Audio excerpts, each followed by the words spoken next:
இரா செல்வம் அவர்களே, J Mubarak அவர்களே, மாவட்ட செயலாளர் கரிகாலன் அவர்களே, ஆதிமொழி அவர்களே மற்றும் நமது இயக்கத்தின் முன்னோடிகளே, இளங்கோ உள்ளிட்ட தோழர்களே, உங்கள் அனைவருக்கும் என்னுடைய பணிவார்ந்த வணக்கத்தை தெரிவித்துக் கொள்கிறேன். பெயர்கள் விடுபட்டிருந்தால் பொறுத்தருள வேண்டுகிறேன். நாளை மறுநாள் நமது கட்சியின் சார்பில் விருதுகள் வழங்கும் விழா உள்ளது. அதற்கான பணிகள் உள்ளன. ஆகவேதான் நான் நாளை வரையில் பெங்களூரில் சிகிச்சை எடுக்க வேண்டும் என்று போயிருந்த நிலையில் 2 நாட்களுக்கு முன்னதாகவே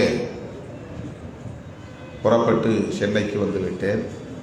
ஒருவேளை நாளை வரையில் நான் பெங்களூரில் இருந்திருந்தால் இந்த நிகழ்விலும் என்னால் பங்கேற்க இயலாத நிலை ஏற்பட்டிருக்கும்.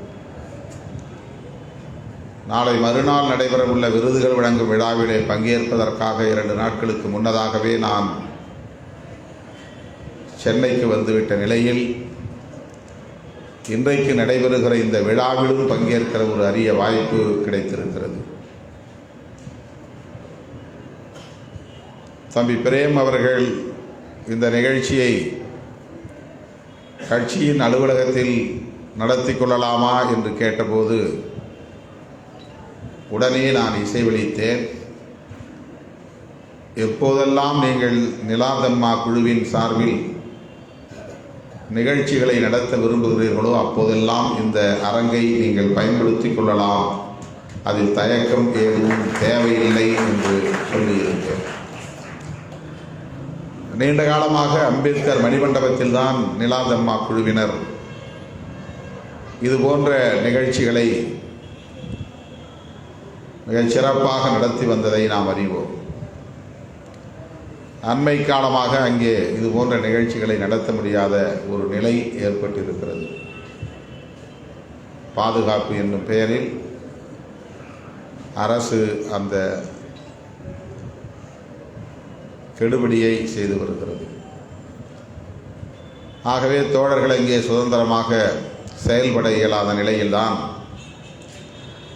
என்ன செய்வது என்கிற ஒரு கேள்வியோடு என்னை வந்து அணுகினார்கள். ஆகவே நம்முடைய தலைமையகம் அம்பேத்கர் திடலை இதுபோன்ற நிகழ்ச்சிகளுக்காக நீங்கள் பயன்படுத்திக் கொள்ளலாம் என்று நான் இசைவளித்தேன். அதன் அடிப்படையிலே இன்றைக்கு நம்முடைய அரங்கில் இந்த விழா நடைபெற்று கொண்டிருக்கிறது. 5 மணிக்கே தொடங்கி இருக்க வேண்டிய நிகழ்ச்சி 6 மணிக்கு தொடங்கலாம் என்று எண்ணியிருந்த வேளையில் உரிய நேரத்திற்கு வர இயலாத ஒரு சூழலில் தோழர்கள் மேலும் சற்று காலம் தாழ்ந்து நிகழ்ச்சியை தொடங்கியுள்ளனர். ஏறத்தாழ 2 மணி நேரத்திற்கு மேலான நிகழ்ச்சிகளை நடத்துவதற்கு நிலாதம்மா குழுவினர் திட்டமிட்டுள்ளனர்.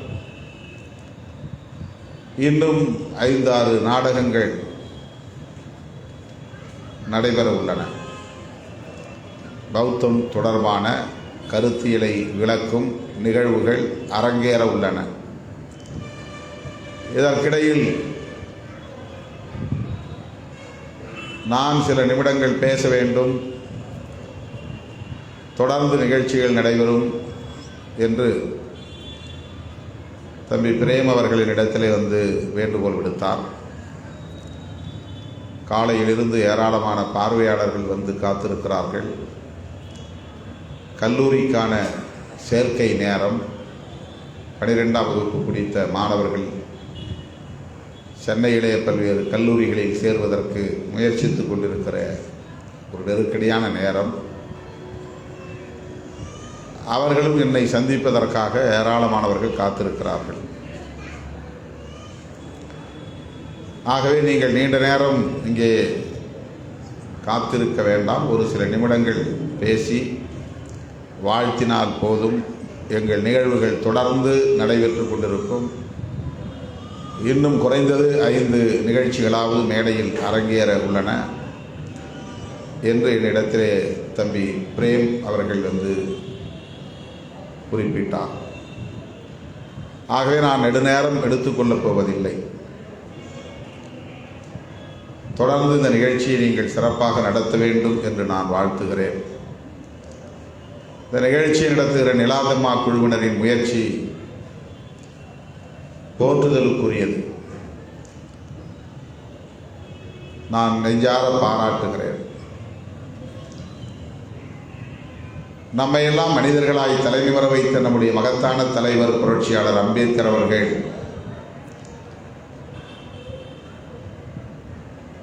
ஒரு பௌத்தராகவே தனது இறுதி மூச்சை விட்டார்.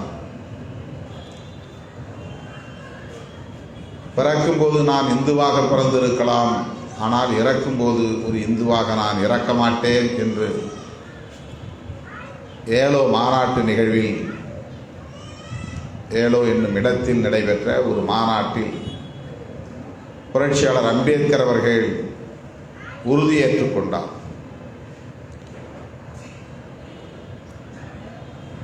அதன் பின்னர் அவர் ஒரு நீண்ட நெடிய ஆய்வுகளை மேற்கொண்டு பண்பாட்டு தளத்திலே ஆழ்ந்த ஆய்வுகளை மேற்கொண்டு அதன் அடிப்படையில் அவர் உறுதியாக எடுத்த ஒரு முடிவுதான் பௌத்தத்தை தழுவுவது என்பதாகும்.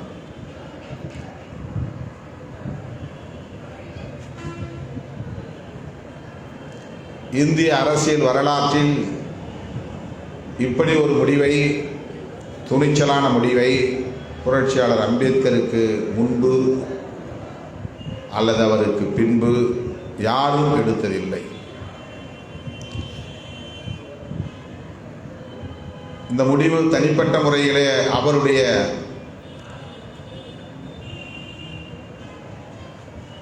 மரியாதை குறித்த அல்லது மதிப்பு குறித்த ஒரு முடிவு அல்ல. அவருடைய செல்ஃப் ரெஸ்பெக்ட் என்கிற அடிப்படையிலான ஒரு சுயமரியாதை குறித்த முடிவு அல்ல. இந்திய அரசியலில் மிக பெரும் அதிர்வை ஏற்படுத்தக்கூடிய, தாக்கத்தை ஏற்படுத்தக்கூடிய ஒரு மாபெரும் நிலைப்பாடு இது. அதனால்தான் அதை துணிச்சலான முடிவு என்று சொன்னேன். ஒரு மதத்திலிருந்து இன்னொரு மதத்தை ஏற்றுக்கொள்வது எந்த வகையிலே துணிச்சலான முடிவாக இருக்க முடியும்? எனக்கு கிறித்தவம் பிடித்திருக்கிறது, எனவே நான் கிறித்தவத்தை ஏற்றுக்கொள்கிறேன். இஸ்லாம் பிடித்திருக்கிறது, எனவே இஸ்லாத்தை ஏற்றுக்கொள்கிறேன். பௌத்தம் பிடித்திருக்கிறது, பௌத்தத்தை ஏற்றுக்கொள்கிறேன் என்று ஒரு தனிநபர் முடிவெடுத்தால் அதில் என்ன நெருக்கடி ஏற்பட போகிறது, என்ன அச்சுறுத்தல் வரப்போகிறது, எதற்காக துணிந்து முடிவெடுக்க வேண்டும் என்கிற நிலை உள்ளது என்ற கேள்வி எழலாம். இந்திய மண்ணை பொறுத்தவரையில் இந்து மதம் என்கிற அடையாளத்திற்குள்ளே அல்லது அந்த வளையத்திற்குள்ளே சிக்கியவர்கள் அதிலிருந்து வெளியேறுகிற போது, வேறு மதங்களை ஏற்கிற போது அல்லது தழுவுகிற போது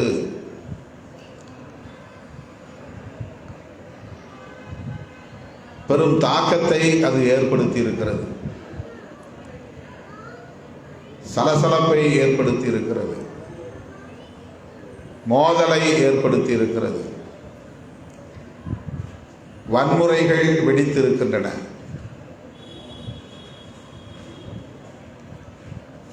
படுகொலைகள் நிகழ்ந்திருக்கின்றன.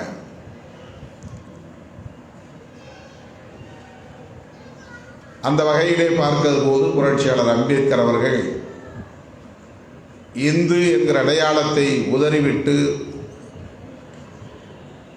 தனிநபராக மட்டுமே அவர் வெளியேறவில்லை, லட்சக்கணக்கானோரோடு வெளியேறினார்.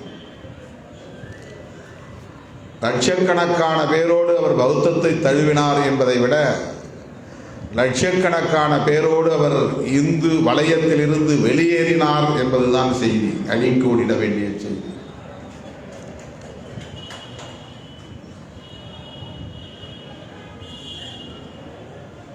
நீண்ட நெடிய போராட்டங்களுக்கு பிறகு, ஆய்வுகளுக்கு பிறகு, நெருக்கடிகளுக்கு பிறகு புரட்சியாளர் அம்பேத்கர் அவர்கள் இந்த முடிவை எடுக்கிறார். ஆகவே இது ஒரு துணிச்சலான முடிவு. இந்திய அரசியல் வரலாற்றில் ஒரு மாபெரும் தாக்கத்தை ஏற்படுத்திய முடிவு. இந்து சமூக கட்டமைப்பின் மீது பேரிடியாக புரட்சியாளர் அம்பேத்கரின் இந்த நிலைப்பாடு அமைந்தது என்பதை விட விழுந்தது, பேரிடியாக விழுந்தது என்றுதான் சொல்ல வேண்டும். அவ்வப்போது இந்து மதத்தை விட்டு வெளியேறியவர்கள் தான் இந்தியாவிலே இஸ்லாமியர்களாகவும் கிறிஸ்தவர்களாகவும் இருக்கிறார்கள். இன்றைக்கு இஸ்லாமியர்கள் கணிசமான அளவிலே இந்தியாவில் இருக்கிறார்கள் என்றால் அவர்களெல்லாம் ஒரு காலத்திலே அவர்களின் முன்னோர் இந்துக்களாக இருந்தார்கள் என்பதுதான் வரலாறு. இன்றைக்கு இந்தியாவிலே குறிப்பிட்ட சதவிகிதத்திற்கு கணிசமான அளவிற்கு கிறிஸ்தவர்கள் இருக்கிறார்கள் என்றால் அவர்கள் எல்லாம் ஒரு காலத்தில், அவர்களின் முன்னோர் ஒரு காலத்தில் இந்துக்களாக வாழ்ந்தார்கள் என்பதுதான் உண்மை. புரட்சியாளர் அம்பேத்கர் அவர்கள் இது குறித்து ஆய்வு செய்கிற போது ஆழமான ஒரு ஆய்வை செய்கிற போது அவர் கண்டறிந்த உண்மை பெரும் அதிர்ச்சியை தரத்தக்கதாக இருந்தது. அது என்ன என்றால், இஸ்லாமியர்களாக இருந்தவர்கள் ஒரு காலத்தில் இந்துக்களாக இருந்தார்கள் என்பது எப்படி ஒரு வரலாற்று உண்மையோ, இன்றைக்கு கிறிஸ்தவர்களாக இருப்பவர்கள் ஒரு காலத்தில் இந்துக்களாக இருந்தார்கள் என்பது எப்படி ஒரு வரலாற்று உண்மையோ, அதை போல இன்றைக்கு இந்துக்களாக இருப்பவர்களில் பெரும்பான்மையானவர்கள் ஒரு காலத்தில் பௌத்தர்களாக இருந்தார்கள் என்பதுதான். ஆக இந்துக்களே ஒரு காலத்தில் பௌத்தர்களாக இருந்தார்கள், பௌத்தர்கள் தான் இன்றைய இந்துக்களாக இருக்கிறார்கள். ஆகவே இவர்களின் கூற்றுப்படி கர்வாப்சி என்றால் இந்துக்களே நீங்கள் தாய் மதம் திரும்புங்கள், பௌத்தத்திற்கு திரும்புங்கள் என்று அழைப்பதாகத்தான் இது அமையும். இஸ்லாமியர்களே இந்துக்களாக மாறுங்கள் என்பதை விட, கிறிஸ்தவர்களே இந்துக்களாக மாறுங்கள் என்பதை விட, இந்துக்களே பௌத்தர்களாக திரும்புங்கள், அதுதான் உண்மையான கர்வாப்சி, தாய் மதம் திரும்புங்கள் என்று பொருளாகிறது. புரட்சியாளர் அம்பேத்கர் அவர்களுடைய இந்த மாபெரும் ஆய்வில், சமூக ஆய்வில், பண்பாட்டு ஆய்வில், வரலாற்று ஆய்வில், அரசியல் ஆய்வில், இது வெறும் மதம் சார்ந்ததல்ல, இது பண்பாடு, சமூகம், அரசியல், வரலாறு என்கிற பல்வேறு தளங்கள் இணைந்தது, பிணைந்தது, கலந்தது. ஆகவே இது அனைத்து தளங்களிலும் தாக்கத்தை ஏற்படுத்தக்கூடியது. குறிப்பாக அரசியல் தளத்தில் மிக பெரும் தாக்கத்தை ஏற்படுத்தக்கூடியது. ஆகவேதான் புரட்சியாளர் அம்பேத்கர் அவர்கள், நான் பிறக்கும் போது இந்துவாக பிறந்திருக்கலாம், அது என் கையில் இல்லை, ஆனால் இறக்கும் போது நான் இந்துவாக இறக்க மாட்டேன் என்று சொன்னதும் இந்திய அரசியல் களத்தில் சூடுபிடித்து விட்டது, பரபரப்பு தொற்றிக் கொண்டது. இந்துக்களின் முகாமில் பெரும் அதிர்ச்சி பரவியது, அச்சம் பரவியது, பதற்றம் பரவியது. ஆகவே அவர்கள் புரட்சியாளர் அம்பேத்கர் அவர்களை சந்தித்து அந்த நிலைப்பாட்டை மறுபரிசீலனை செய்யுங்கள் என்று கெஞ்சும் நிலை ஏற்பட்டது. இஸ்லாமியர்களும் கிறிஸ்தவர்களும் இன்னும் பல்வேறு மதங்களை சார்ந்தவர்களும் கூட புரட்சியாளர் அம்பேத்கர் அவர்களை சந்தித்து உரையாடி இருக்கிறார்கள். இஸ்லாமிய தலைவர்கள், எங்கள் மதத்தில் நீங்கள் சேரலாம், கிறித்தவ பாதிரிமார்கள் நீங்கள் எங்கள் மதத்தில் வந்து சேரலாம். அவர் ஒரு ஆளாக இருந்திருந்தால் யாரும் ஓடி போய் அப்படி கேட்டு இருக்க மாட்டார்கள். அம்பேத்கர் என்றால் ராவணனுக்கு 10 தலை, புரட்சியாளர் அம்பேத்கருக்கு 10 லட்சம் தலைகள். அம்பேத்கர் என்றால் 10 லட்சம் பேர், 10 லட்சம் தலைகளோடு தான் அவர் நாக்பூருக்கு வந்தார். 10 லட்சம் தலைகளோடு தான் அவர் பௌத்தத்தை தழுவினார். ஆகவே அம்பேத்கர் என்கிற ஒரு தனிநபர் பௌத்தத்தை ஏற்கப் போகிறார் என்று அவர்கள் கருதி இருந்தால் கண்டுகொள்ளாமல் இருந்திருப்பார்கள். அம்பேத்கரோடு பல லட்சம் பேர் இந்து மதம் என்கிற அடையாளங்களை உதறிவிட்டு வெளியேறப் போகிறார்கள். இதுதான் அவர்களுக்கு பெரிய அச்சத்தை ஏற்படுத்தியது. ஆகவே புரட்சியாளர் அம்பேத்கர் மட்டுமல்ல, அவருடைய குடும்பம் மட்டுமல்ல, இந்தியாவில் இருக்கக்கூடிய இந்துக்கள் என்கிற அடையாளத்தில் இன்றைக்கும் உழன்று கொண்டிருக்கிற லட்சக்கணக்கான கோடிக்கணக்கான குடும்பங்கள், அந்த குடும்பங்களின் முன்னோர் ஒரு காலத்தில் இந்துக்கள் பௌத்தர்களாக இருந்தார்கள், இன்றைக்கு இந்துக்களாக இருக்கிறார்கள். இதுதான் அவருடைய ஆய்வில் கண்டறிந்த உண்மை. ஆகவேதான் புரட்சியாளர் அம்பேத்கர், நாங்கள் எங்கள் பூர்வீக வாழ்வியலை ஏற்றுக்கொள்கிறோம், பௌத்தத்தை தழுவுகிறோம். எமது முன்னோரின் ஆதி மக்களின் நாகரிகம், நனிநாகரிகம் சிறந்த வாழ்வியலை ஏற்றுக்கொள்கிறோம். என்னோடு வாருங்கள் தோழர்களே, நாக்பூருக்கு வாருங்கள், நாம் பௌத்தம் ஏற்போம், பௌத்தம் தழுவுவோம் என்று அறிவிப்பு செய்தார் புரட்சியாளர் அம்பேத்கர் அவர்கள். இது ஒரு அரசியல் முடிவு, இது ஒரு அரசியல் முடிவு, இது ஒரு அரசியல் நிலைப்பாடு. சாதி மதம் என்கிற பெயரால் இந்த மண்ணில் நிலவும் பாகுபாடுகளுக்கு எதிரான ஒரு யுத்தத்தின் நிலைப்பாடு. இது ஒரு யுத்தத்தின் விளைச்சல்.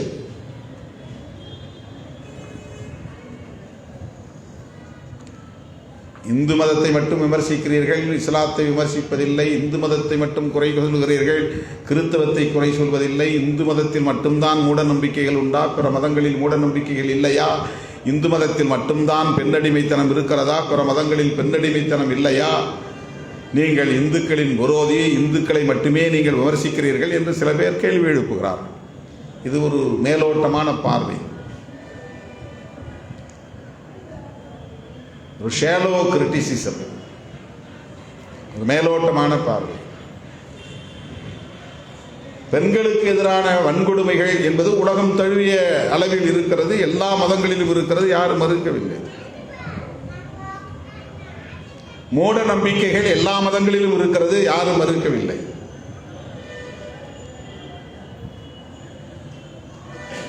ஆனால் பிறப்பின் அடிப்படையில் உயர்வு தாழ்வு என்கிற பாகுபாடு இந்த மதத்தில் மட்டும்தான் இருக்கிறது. அதுதான் பிரச்சனை. Cost paste discrimination.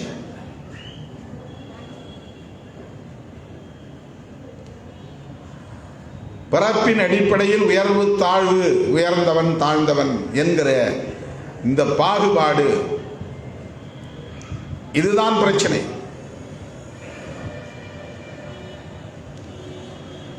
தீண்டாமை, தொட்டால் தீட்டு, நெருங்கினால் தீட்டு, பார்த்தால் தீட்டு, இந்த தீட்டு கொள்கை வேற எந்த மதத்திலும் கிடையாது.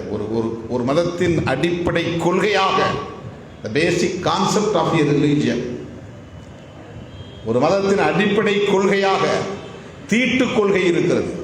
எந்த மதத்திலே தீட்டு கொள்கை இருக்கிறது? பிறப்பின் அடிப்படையில் பாகுபாடு, தீட்டு கொள்கை.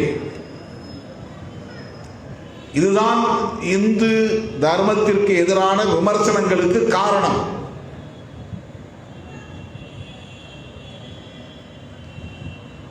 அகமண முறை, ஒரே சாதிக்குள் திருமணம் செய்ய வேண்டும், சாதி விட்டு சாதி திருமணம் செய்யக்கூடாது, மதம் விட்டு மதம் திருமணம் செய்யக்கூடாது என்று உலகத்தில் எந்த மதத்திலும் ஒரு கொள்கையாக இல்லை, ஒரு கோட்பாடாக இல்லை. எண்டகமி என்று சொல்லப்படக்கூடிய அகமண முறை, அதை மீறி செய்தால் ஆணர் கிள்ளி, ஆணவ கொலை, படுகொலை. இந்த மூன்று முக்கியமான கூறுகள் விமர்சனங்களுக்கு காரணம். பிறப்பின் அடிப்படையில் உயர்வு தாழ்வு, தீட்டு கொள்கை, அகமண முறை.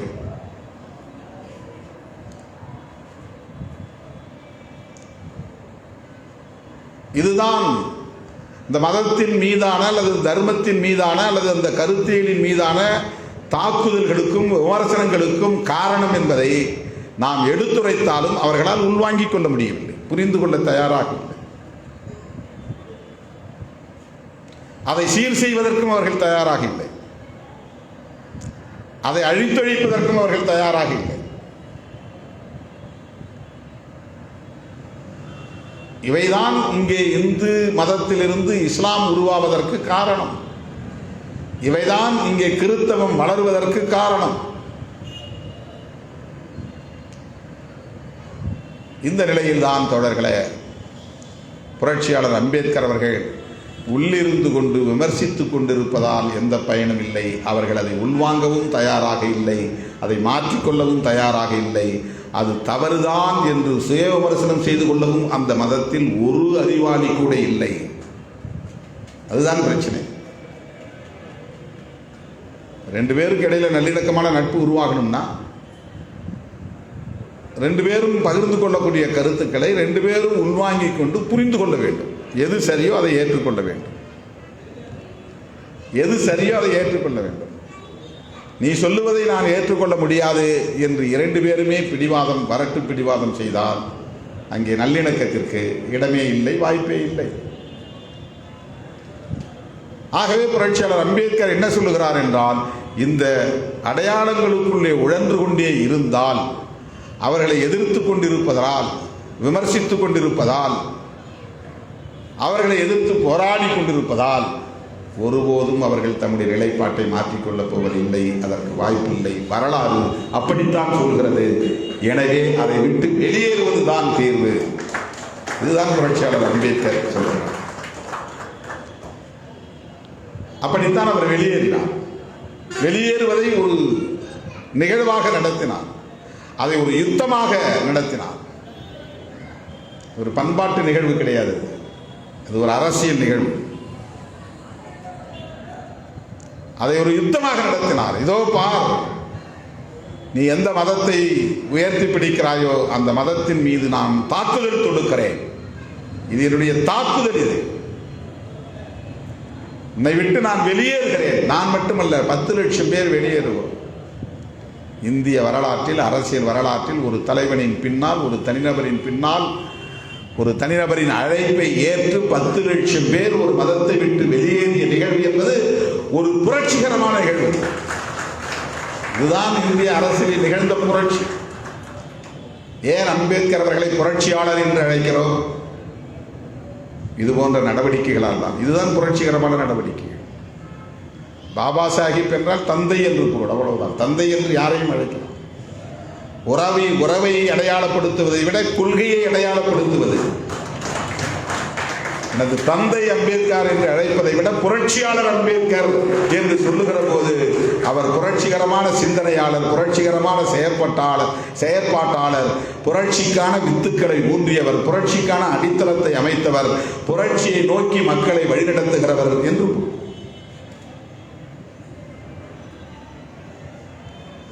ஆகவே நாக்பூரிலே அவர் 10 லட்சம் பேரோடு பௌத்தத்தை தழுவிய நிகழ்ச்சி என்பது வெறும் மத சடங்கு அல்ல, அது அரசியல் களத்தில் அவர் நிகழ்த்திய ஒரு மாபெரும் புரட்சி.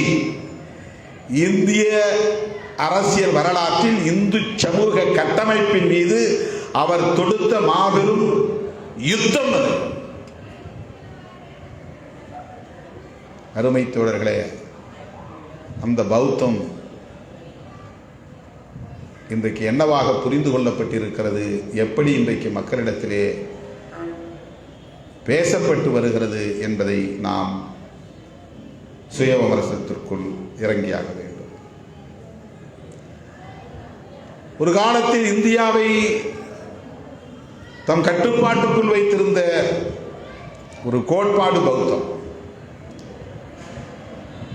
இந்தியா முழுவதும் விரவி பரவியிருந்த ஒரு கருத்தியல் பௌத்தம். பேரரசர்கள் இந்த வாழ்வியலை ஏற்றுக்கொண்டார்கள், சிற்றரசர்கள் ஏற்றுக்கொண்டார்கள்.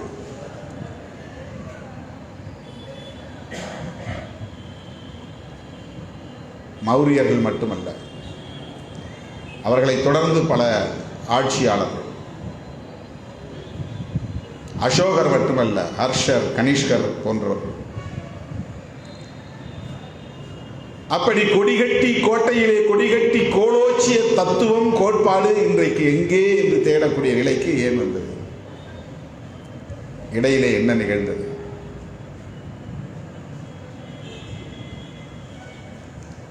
இந்த வரலாற்று போக்குகளை அறிந்து கொள்வதும் நம்முடைய கடமை. ஒருவன் வெற்றி பெற்று விட்டால் தொடர்ந்து வெற்றியின் முகட்டிலேயே இருக்க முடியாது. ஒருவன் கோட்டையிலே கோலோச்சி கொண்டிருக்கிறான் என்றால் அவன் தொடர்ந்து கோட்டையிலேயே கோலோச்சி கொண்டிருக்க முடியாது. மன்னாதி மன்னர்களும் மண்ணை கவ்வும் நிலை ஏற்படும், வீழ்ச்சியடையும் நிலை ஏற்படும், மண்டியிடும் நிலை ஏற்படும். மேல் கீழ் என்று இந்த வாழ்க்கை, மனித குலத்தின் வாழ்க்கை சுழன்று கொண்டே இருக்கிறது என்பதுதான் யதார்த்தமான உண்மை. ஆகவே ஒரு காலத்தில் கோலோச்சிய கோட்பாடு பௌத்தம். ஆனால் இன்றைக்கு விரல் விட்டு எண்ணக்கூடிய அங்கொன்றும் இங்கொன்றுமாக சில லட்சம் பேர் மட்டுமே இந்தியாவில் இருக்கிறார்கள் என்று எண்ணக்கூடிய நிலை ஏற்பட்டிருக்கிறது.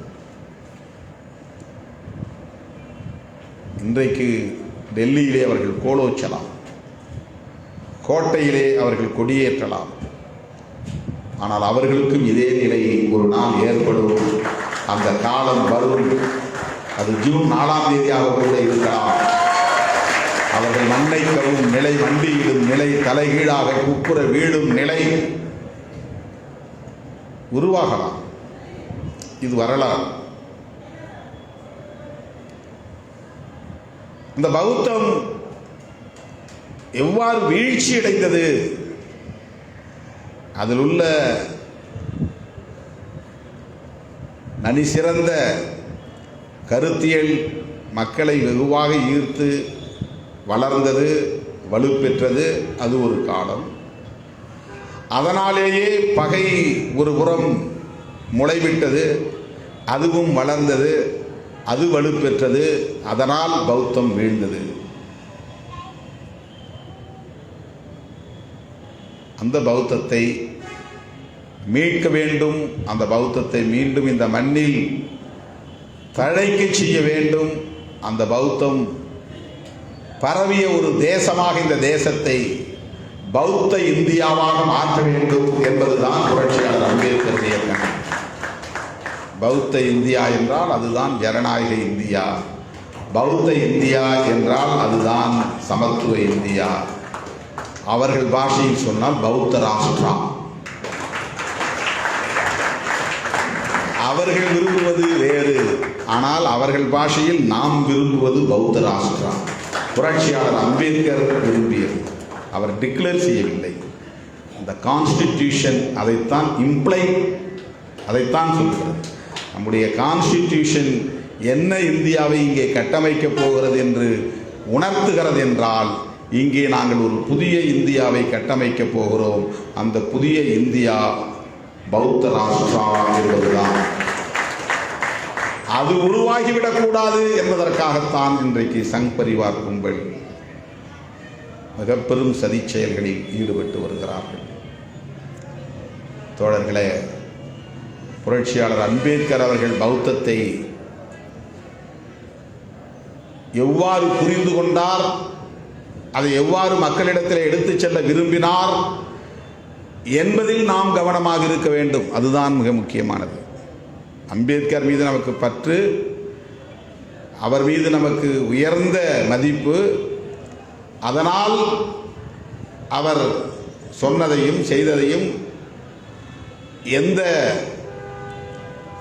மதிப்பீட்டுக்கும் உட்படுத்தாமல், ஆய்வுக்கும் உட்படுத்தாமல், விமர்சனங்களுக்கும் உட்படுத்தாமல் ஏற்றுக்கொள்கிறோம் என்பது சரிதான், அது ஒரு வகை. ஆனால் அம்பேத்கர் அவர்கள் எப்படி பௌத்தத்தை புரிந்து கொண்டார் என்பதுதான் மிக முக்கியமானது. அதையும் சேர்த்து புரிந்து கொள்வதுதான் முக்கியமானது. பௌத்தம் என்பது கடவுள் வழிபாட்டை வலியுறுத்தக்கூடிய ஒரு மதம் அல்ல. இதிலிருந்து தான் பௌத்தத்தை பார்க்கிற ஆங்கிள், இந்த கோணம் இருக்கிறது. இந்த புள்ளியிலிருந்து நின்றுதான் பௌத்தத்தை பார்க்க வேண்டும். பொதுவாக மதங்கள் கடவுள் நம்பிக்கை உள்ளது கோட்பாடுகளை அடிப்படையாக கொண்டிருக்கும். கடவுள் உண்டு என்று நம்புவது மதம். கடவுள் உண்டு என்றால் அது ஆண் கடவுளா பெண் கடவுளா என்ற கேள்விகள் எழும். ஆண் கடவுளும் உண்டு, பெண் கடவுளும் உண்டு என்று சொல்லுகிற மதம் உண்டு. ஆணும் இல்லை, பெண்ணும் இல்லை, அவருக்கு உருவமும் இல்லை என்று சொல்லுகிற மதங்கள் உண்டு. கடவுள் உண்டு என்று ஏற்றுக்கொள்கிற மக்களிடத்தில் கடவுளுக்கு உருவம் உண்டா உருவம் இல்லையா என்ற கேள்வி எழுகிறது. அதிலே உருவம் உண்டு என்று நம்புகிறவர்கள் ஒரு வகை, உருவம் இல்லை என்று நம்புகிறவர்கள் ஒரு வகை. உருவம் உண்டு என்றால் ஆணா பெண்ணா என்ற கேள்வி எழும்.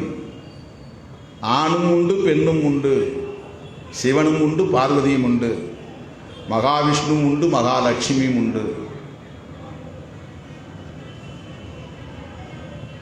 படைத்துதான் ஆக வேண்டும். ஆண் என்று ஒரு கடவுள் இருந்தால் பெண் என்று ஒரு கடவுள் இருந்துதான் தீர வேண்டும். மனிதன் அப்படித்தான் சிந்திக்க முடியும். இந்த கேள்விகளுக்கெல்லாம் அப்பாற்பட்டதுதான் பௌத்தம்.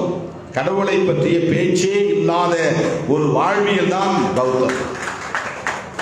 கடவுளை பற்றியே பேச வேண்டியதில்லை. அதனால் ஆதி காலத்தில் இந்த மதத்திற்கு பெயர் நாத்திக மதம். இந்த மதத்திற்கு பெயர் நாத்திகம். கடவுள் மறுப்பை சொல்லுகிறவர்கள் இவர்கள். கடவுள் இல்லை என்று சொல்லுகிறவர்கள், கடவுளுக்கு எதிரானவர்கள்.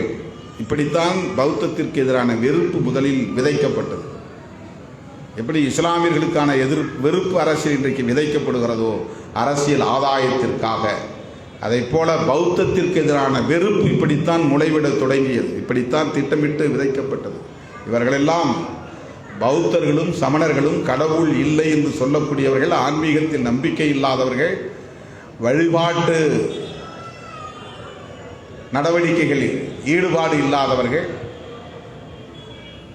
என்றுதான் இந்த மதங்களுக்கு எதிரான வெறுப்பு விதைக்கப்பட்டது. அப்படித்தான் இந்த இரண்டு மதங்களுமே சமகாலத்தில் அழித்தொழிக்கப்பட்டது.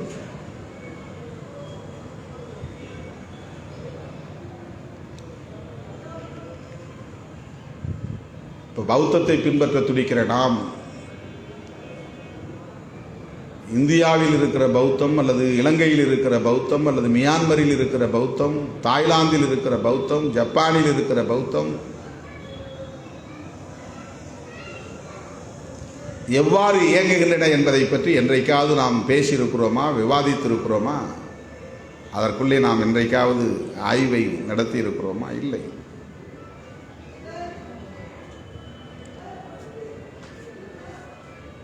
ஏற்கனவே மகாயானா, ஹீனயானா என்றெல்லாம் மதங்கள் இருக்கின்றன. ஜென் புத்திசம் என்றெல்லாம் சொல்லப்படுகிறது. ஏற்கனவே அதற்கான புனித நூல்கள் பல எழுதப்பட்டிருக்கின்றன. இலங்கையிலே அவருடைய பல்லுக்கே ஒரு கோவில் இருக்கிறது. மலையகத்தில் புத்தருடைய பல் ஒரு மாபெரும் விகார கட்டி பாதுகாக்கப்படுகிறது.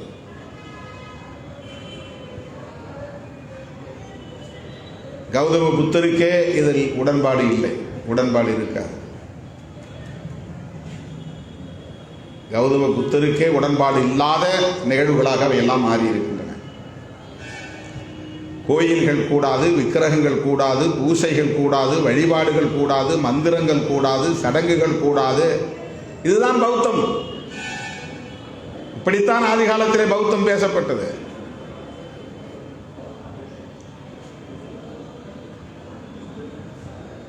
அதனால்தான் மகாயானத்தை பற்றியோ ஹீனயானத்தை பற்றியோ அல்லது அதனுடைய வேறு பிரிவுகளை பற்றியோ பேசாமல் இதோ நான் எழுதுகிறேன் பௌத்தம் தொடர்பாக என்று புத்தான் ஹிஸ் தம்மா என்கிற ஒரு நூலை புரட்சியாளர் அம்பேத்கர் அவர்கள் எழுத வேண்டிய நிலை ஏற்பட்டது.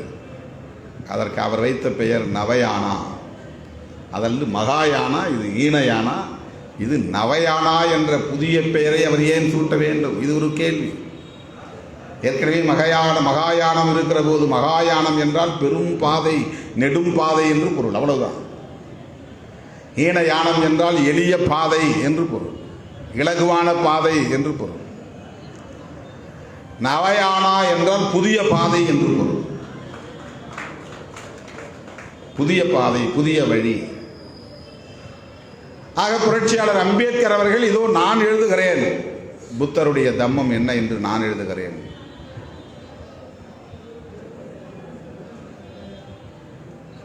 தம்மம்தான் வழிபடுதலுக்குரியது. வழிபடுதல் என்றால் வழியை பின்பற்றுதல் என்று பொருள். ஏற்கனவே ஒரு வழி உருவாக்கியாச்சு, அந்த வழியில் நீ போய் நின்னா உன்னை கொண்டு போய் அந்த இடத்துல விட்டுரும். இலக்கில் அந்த இடத்துல படுத்துட்டா உன்னை கொண்டு போய் விட்டுரும். வழிபடுதல், வழிபாடு, அதுக்கு சடங்குகள் அங்கே இடம் கிடையாது. ஒரு கருத்தை உள்வாங்கிக் கொண்டு அதை ஏற்றுக்கொள்வதற்கு பெயர் தான் வழிபடுதல். வழி என்றால் என்ன? பாதை. வழிபடுதல் என்றால் அந்த பாதையை பின்பற்றுதல். எந்த பாதையை? ஏற்கனவே முன்னோர் உருவாக்கிய பாதையை. ஏற்கனவே முன்னோர் உருவாக்கிய பாதைகள் இருந்தபோது ஏன் புதிய பாதை? இதுதான் புரட்சியாளர் அம்பேத்கரின் பௌத்தம். இந்த கேள்விக்கு நாம் விடை தேடுகிற போதுதான் புரட்சியாளர் அம்பேத்கர் பௌத்தத்தை எவ்வாறு புரிந்து கொண்டார் என்பதை நாம் புரிந்து கொள்ள முடியும். இன்னும் ஒரு 10 ஆண்டுகள் புரட்சியாளர் அம்பேத்கர் அவர்கள் வாழ்ந்திருந்தால் பௌத்தத்தை மறுகட்டமைப்பு செய்திருப்பார், மாபெரும் மீட்சி வென்றெடுத்திருப்பார். மக்களுக்கு தொண்டாற்றி உறக்கமில்லாமல் உழைத்து சர்க்கரை நோய்க்கு ஆளாகி 65 வயதிலேயே காலமாகும் நிலை அவருக்கு ஏற்பட்டது. அவருடைய சமகாலத்தில் 90 வயது வரையில் வாழ்ந்தவர்கள் உண்டு. இன்னும் ஒரு 10 ஆண்டுகள் அவர் வாழ்ந்திருந்தால் இந்தியாவின் திசைவழி போக்கே மாறியிருக்கும். அவர் விரும்பிய பௌத்த ராஷ்டிரா இங்கே உருவாகியிருக்கும்.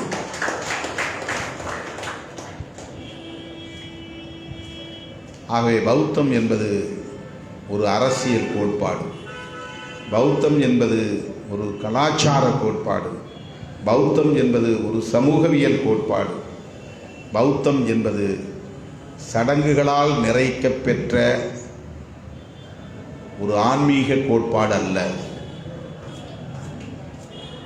சடங்கு சம்பிரதாயங்களை கொண்ட ஒரு ஆன்மீக கருத்தியல் அல்ல. மக்களை இயல்பாக வாழ வைப்பதற்கு வழிகாட்டக்கூடிய ஒரு வாழ்வியல் தான் பௌத்தம். அதிலே பாகுபாடு கிடையாது, தீட்டு கொள்கை கிடையாது, ஆணவ கொலைகள் இருக்காது, ஜனநாயகமே மேலோங்கி இருக்கும். பௌத்தம் என்பது ஜனநாயகம் என்று பொருள், பௌத்தம் என்பது சமத்துவம் என்று பொருள், பௌத்தம் என்பது சகோதரத்துவம் என்று பொருள், பௌத்தம் என்பது சுதந்திரம் என்று பொருள், பௌத்தம் என்பது பாகுபாடற்ற ஒரு சமூகத்தை கட்டமைப்பதற்கான அரசியல் கோட்பாடு என்று பொருள். அருமை தோழர்களே, பௌத்தத்தை நாம் இவ்வாறு புரிந்து கொள்வோம், புரட்சியாளர் அம்பேத்கரின் பார்வையிலிருந்து புரிந்து கொள்வோம், அதன் அடிப்படையில் நாம் இயங்குவோம் என்று சொல்லி அனைவருக்கும் வாழ்த்துக்களை கூறி நிறைவு செய்கிறேன். நன்றி, வணக்கம்.